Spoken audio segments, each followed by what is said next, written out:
Chapter 11. Fan Jianwei visits a friend amidst wind and snow. The poem reads, Snow presses down on the mountain passes, relentlessly falling.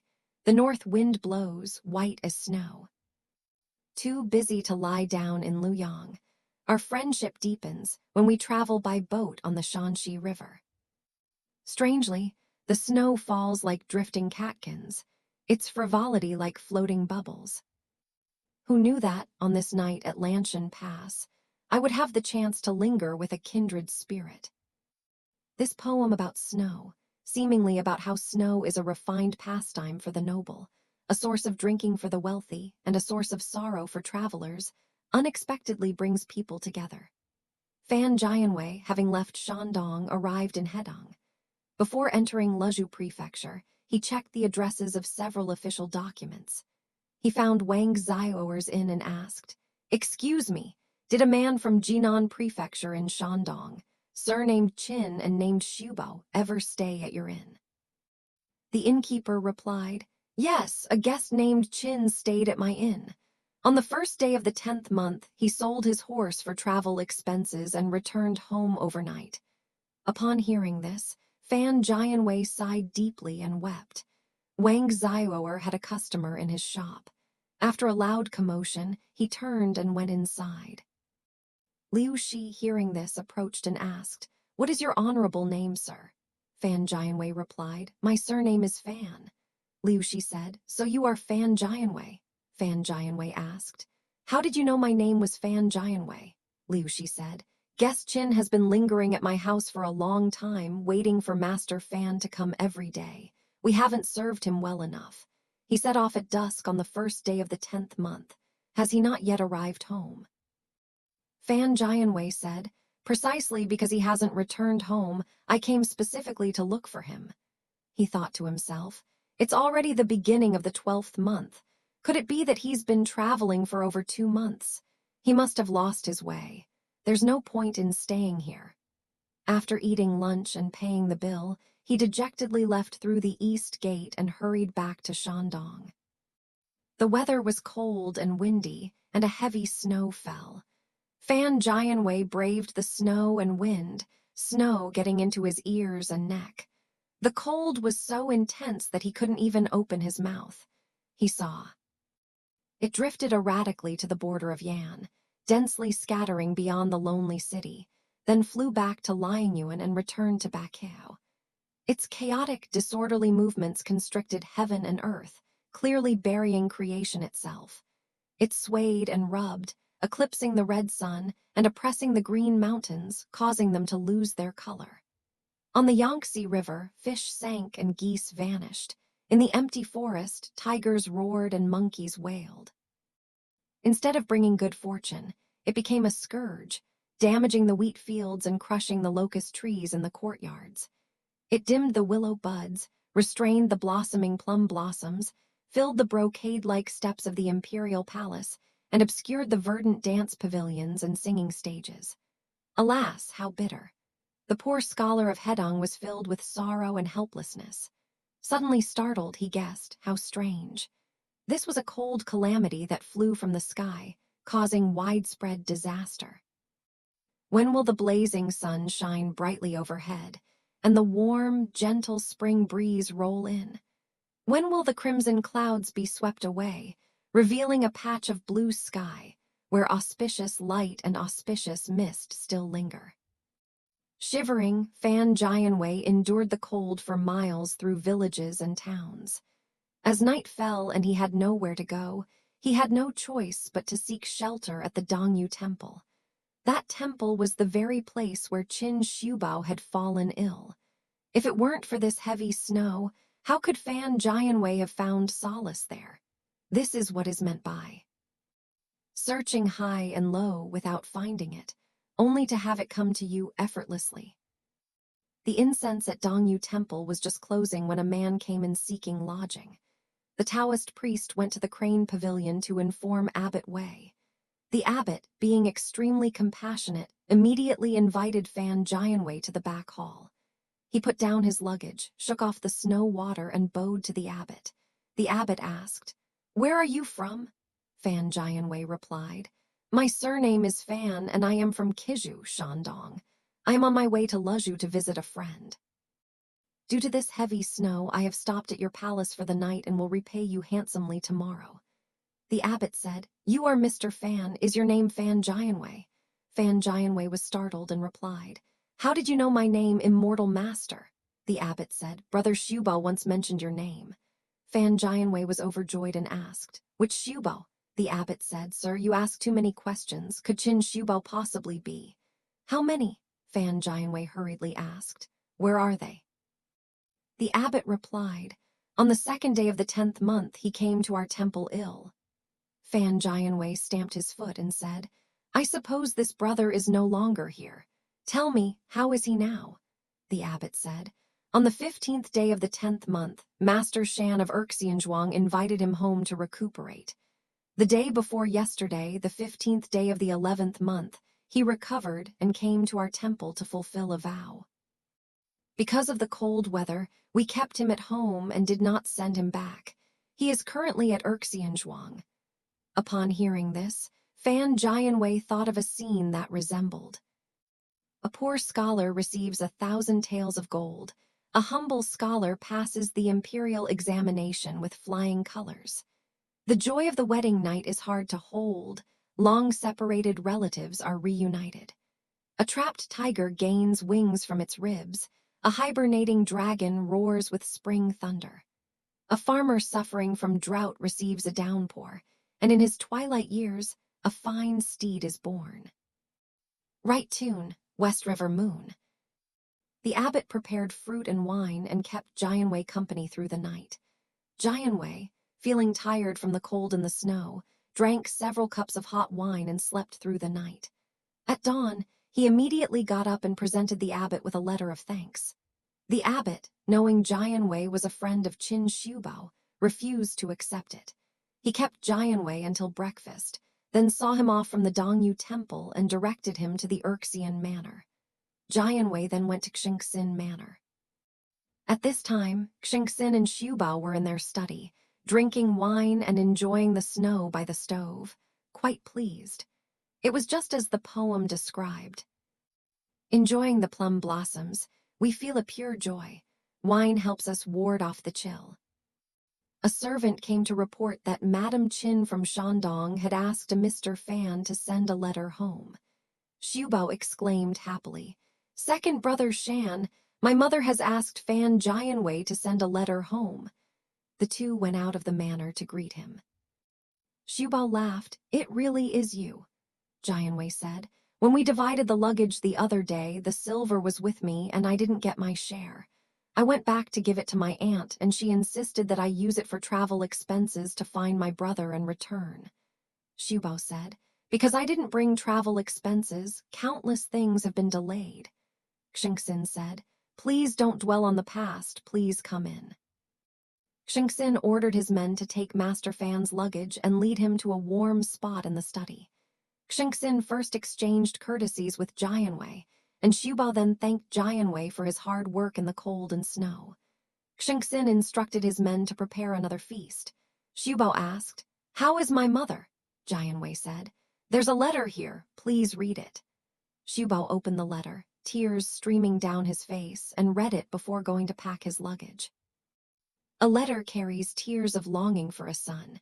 1,000 miles can stir the heart of a wanderer. Xingxin saw this and smiled slightly. The banquet was ready and the three sat down knee to knee. Xingxin asked, Brother Xiubao, how is your mother? Xiubao replied, My mother is ill.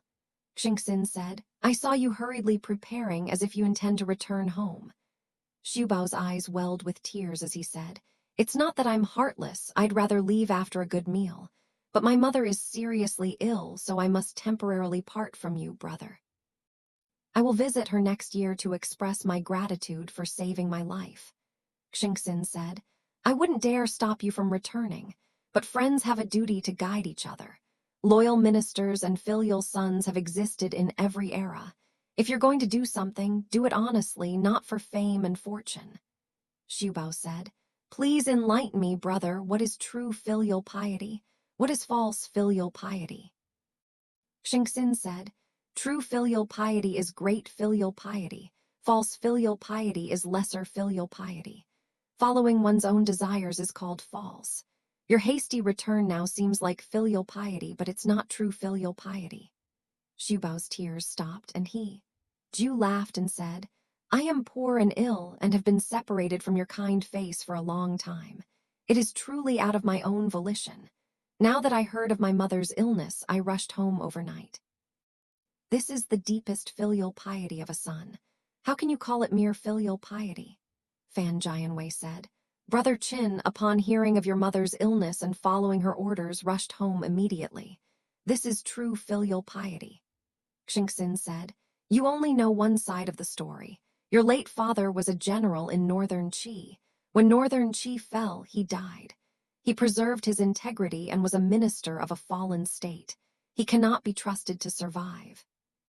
Heaven could not bear to see loyal ministers die without an heir, so it preserved your heroic spirit. You should protect yourself and wait for your chance to serve, to carry on the legacy of your predecessors. Now you are rushing back overnight, in the cold snow. You have just recovered from your illness. If you fall ill again on the way, your strength will not be able to sustain you. If something happens to you, it will cut off the Qin family line and shatter your mother's lifelong hopes. Although it is out of the deepest affection, it is not filial piety. Have you not heard that a gentleman? I will not take the shortcut, nor will I sail the boat. In every step I will not forget my filial piety. I dare not obey your command to leave in the cold. Shubao said, Then is it filial of me not to go, brother? Xingxin laughed. Do you expect me not to go? It will happen sooner or later. Besides, your mother is a virtuous mother, and she is not unreasonable. Today, she asked Jianwei to search for you because of her love for her son. She cannot bear to leave you without knowing his whereabouts. Write a letter saying that you have been delayed by receiving official documents and were about to return home when you suddenly fell seriously ill. Although you have now recovered, you cannot bear the burden. Upon hearing the order, you urgently wish to return home to visit your parents. Tell them that I have been trying to persuade you to stay, and that you will return home at the beginning of the new year once you are feeling better. Once your mother knows where you are, her illness will naturally subside. Knowing that you have recovered, she will certainly not want you to leave in the cold. Since I have already paid my respects to my elder brother, I will treat you like my mother, packing a small gift as a stipend for your mother, and to send to you so that your family may be settled. I will also ask Brother Fan to take back the decree for your military service in Lezhu, and inform Lord Liu of the Kizhu government that you are ill in Lezhu and have not yet returned. I will also clear up all official business at the government office, thus resolving both public and private matters. When spring arrives and the weather warms, I will also help you set up some funds and persuade you to return this time and not take up your post in Kizhu. Glory is not found in the patronage of the wealthy. If you are ordered to serve, you will not have a choice. It is not proper for a son to leave your elderly mother waiting anxiously at the door. Is it unfilial to delay your return? Seeing that Xingxin's words were reasonable and earnest, and knowing that he was afraid of the cold and could not travel far, Shubao said to Fan Jianwei, What should I do? Should I return with you, or should I write a letter and go back first? Fan Jianwei said, Brother Shan is absolutely right. Your mother-in-law will naturally recover from her illness once she learns of your whereabouts. Knowing you were ill, she won't be in a hurry for you to return home. Shubao said to Xingxin, In that case, I'll write a letter to reassure my mother. Xingxin said, That's settled then. Shubao finished writing the letter, took the approval document, and gave it to Fan Jianwei, entrusting him with completing the tasks at the yamen. Xingxin went back to his room and took 4 bolts of silk and 30 taels of silver, sending them to Qin's mother as a treat. He also took 2 bolts of silk and 10 taels of silver, giving them to Fan Jianwei as a gift. Jianwei left that day, returning to Shandong, giving the letter and silver to Qin's mother. He then went to the yamen to complete the entrusted tasks. Xingxin continued to keep Shubao at home. One day, Shubao was idly tending to his flowers in his study. Xingxin entered and exchanged a few words, his brows slightly furrowed, remaining silent as he leaned against the moss. Seeing his expression, Xiubao assumed he was annoyed by the guests and couldn't help but ask, "Second brother, you are usually so carefree and cheerful. Why do you seem so worried today?" Xingxin replied, "Brother, you don't know, I've never been one to be sad. My brother was shot and killed the other day, and I was depressed for 3 or 4 days. Because this matter was urgent and difficult to handle, I put it aside for now. Now, it's only because my wife is unwell and there's no way to treat her that I'm showing my worry." Xiubao said, "That's right, I forgot to ask you, brother, whose daughter is your wife and how many years have they been married?" Xingxin said, "My wife is the granddaughter of the former Governor Qi Changren. Back then, my father-in-law and my brother's father had a friend. Not long after, both his parents died and his family fortune was ruined. Therefore, his daughter came to live with me. I admire her for her virtue and wisdom, but 6 or 7 years have passed since their marriage, and she has yet to give birth. This spring she became pregnant, but 11 months have passed and she still hasn't given birth, causing me great worry." Uncle Bao said, "I've heard that tiger cubs and unicorn cubs are rarely born. Besides, good fortune will prevail and they will naturally ripen. Why worry so much?" Just then, a servant came in noisily reporting, "There's a foreign monk at the gate, insisting on begging for alms. We told him not to go." Hearing this, Xingxin went out with Uncle Bao. They saw a foreign monk wearing a colorful embroidered robe, carrying a cane on his shoulder. His appearance was a pair of strange eyes, 2 thick, fist-shaped eyebrows, a high-pointed nose like an eagle's claw and sickle, a bushy beard and sideburns like a lion's open mouth. He chanted Tibetan scriptures, shaking a bronze chime in his hand. One might think Bodhidharma crossing the river on a reed, or even that iron crutch descended to the mountain village.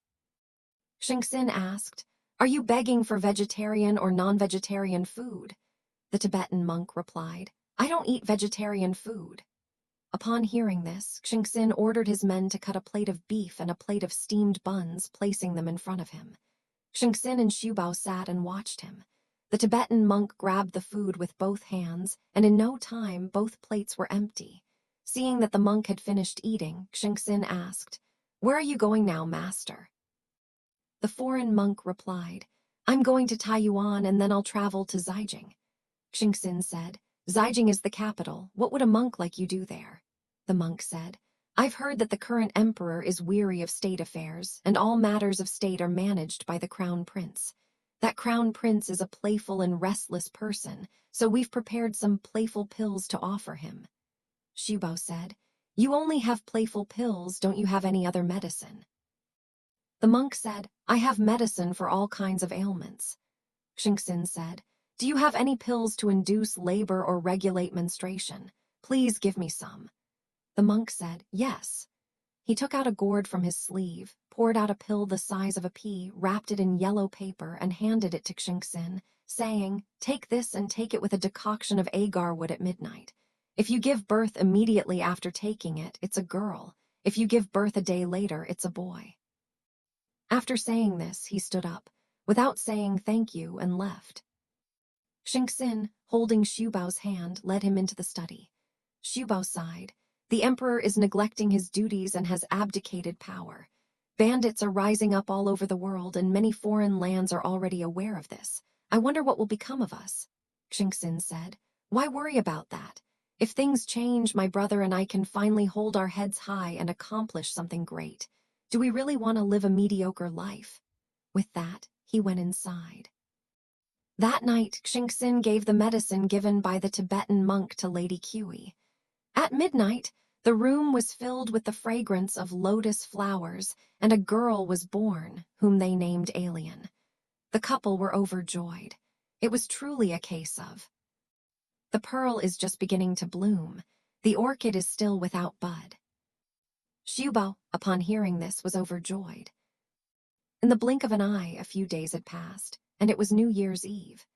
Xingxin accompanied Xiubao, drinking until dawn, laughing and chatting by the stove, forgetting they were in a foreign land. Xiubao, thinking of his unfulfilled ambitions, his wandering life separated from his mother and wife, felt a deep sadness. Dawn broke, and it was the first month of the second year of Renshu, a time of lively New Year's feasts. Xiubao ate his fill at every table, growing increasingly impatient. The new year had left him dizzy and confused. He poured wine into his sorrowful heart, but the sorrow was too heavy for the wine to bear. He then accepted wine for the Lantern Festival, but the host was also weary. On the evening of the 18th, Xingxin returned to his room to sleep. Xiubao, however, was worried about his elderly mother and couldn't fall asleep, packing back and forth under the lamp. His men, seeing him not sleeping, asked, "Master Qin, why aren't you asleep so late?" Xiubao replied, "I've long wanted to return to Shandong, but you, sir, are so kind that I can't bring myself to say goodbye. Would you all please let me go? I'll leave a letter to thank you, sir." Because their master was hospitable, the men were all very attentive, saying, "Master Qin is here. It would be good if you stayed a little longer." "How could we dare let you go?" Xiubao said. "If that's the case, I have other plans." He nodded and gestured, seemingly lost in thought. The men feared they couldn't attend to him properly and that if he left, their master would be displeased. While speaking with Xiubao, someone reported to the master, "Master Qin is leaving." Upon hearing this, Xingxin put on his robe and slippers and went out, saying, "Brother Qin, why have you suddenly become so eager to return? Have I been negligent and inconsiderate, and have I offended you?" Xiubao replied, "My longing to return has been constant, but you, brother, are too kind to express it openly. Now that the thought of returning has arisen, I cannot bear to leave. My dreams are in turmoil, and I fear to sleep." Having said this, tears streamed down his face. Collected from Tang Dynasty texts. Springtime in sorrow is not spring at all. On every festive occasion, longing for loved ones intensifies. Who can bear to gaze upon the misty clouds, where distant waters and towering mountains bring only sorrow? Xingxin said, "Brother, there's no need to be sad. Since that's the case, let me send you on your way tomorrow. Get a good night's sleep tonight so you can get up early." Xiubao said, "It's already been promised." Xingxin said, "I've never changed my word. Would I deceive you?" He turned and went inside. Xiubao, who had been suffering for some time, felt relieved. His servant said, "Master Qin's smile has brightened considerably since he heard that the master has promised to return home tomorrow." Xiubao went to bed, stretched his legs, and slept soundly. Why did Xingxin keep him until now before letting him go? Since the first day of the 10th month, when he bought Xiubao's yellow horse, Wang Badeng and Li Xuansui had informed him and commissioned skilled craftsmen to make a gilded saddle and bridle to resemble the horse's body.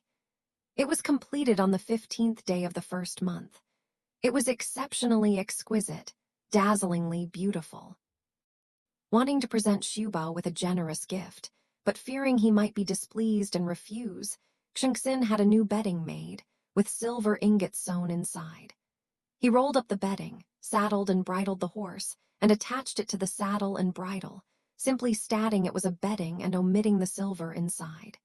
Then, he led out the yellow horse, presenting the gift in person. Xiubao wanted to go to the Dongyu Temple to thank Wei Xuancheng, so Xingxin sent someone to invite him over.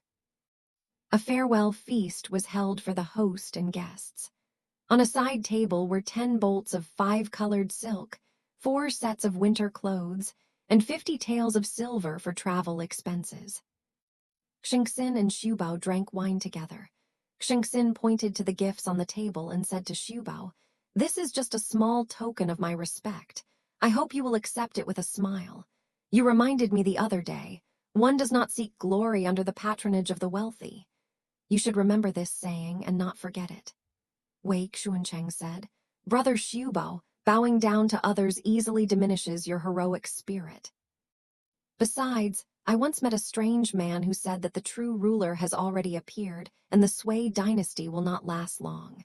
With your bravery, I'm afraid you might become a meritorious official in the future. Even I, a humble Taoist priest, am waiting for the right time to act. You can follow the advice of the gentleman. I was born with talent and will never fall into obscurity. Xiubao thought to himself. Xuancheng's words seem quite reasonable. But Xingxin underestimates me. This is what they mean by prolonged acquaintance breeds contempt. He gave me a few dozen taels of silver, and then told me not to enter the government office. He treats me like someone who sells his horse when he's short of money for food. Doesn't he know that even though I'm in the government office, I still have to deal with friends and relatives, gifts, and travel expenses, which would cost several hundred taels of silver a year? And yet he goes around saying so much nonsense. He could only reply verbally, "Brother, your words are as good as gold and stone. I will remember them well. My heart is set on returning home, so I cannot drink too much." Xingxin took a large cup and drank 3 cups with him, and Xuancheng also drank 3 cups with him. Xiubao took his leave, slung many belongings over his horse's saddle, and waved goodbye. It was truly a scene of farewell. Waving goodbye to a close friend, wine was poured without end. Only because of homesickness, the parting felt lighter. Leaving the village, he mounted his horse and spurred it on. The yellow horse, seeing its former master, was strong and powerful, and ran for 30 li in one go before finally stopping. The bedding he was carrying trailed halfway down. If Xiubao had prepared the horse himself, it would have been well stiff, and the luggage wouldn't have dragged down. But since it was carried by a servant from the Shan family village, the harness was loosened at every step, and the horse kicked with every inch. Xiubao looked back and said, "This luggage wasn't carried well. If my friend's gift is lost, I'll have failed him. A delay is better than a mistake. There's a village ahead. I'll stop for the night, and by dawn tomorrow I'll prepare my own horse and the luggage won't be lost." He went straight to an inn. This place is called Zayajigalen Soapberry Forest, and it was here that Xiubao, facing another misfortune, suffered another great calamity. His fate remains unknown. Let's find out in the next chapter.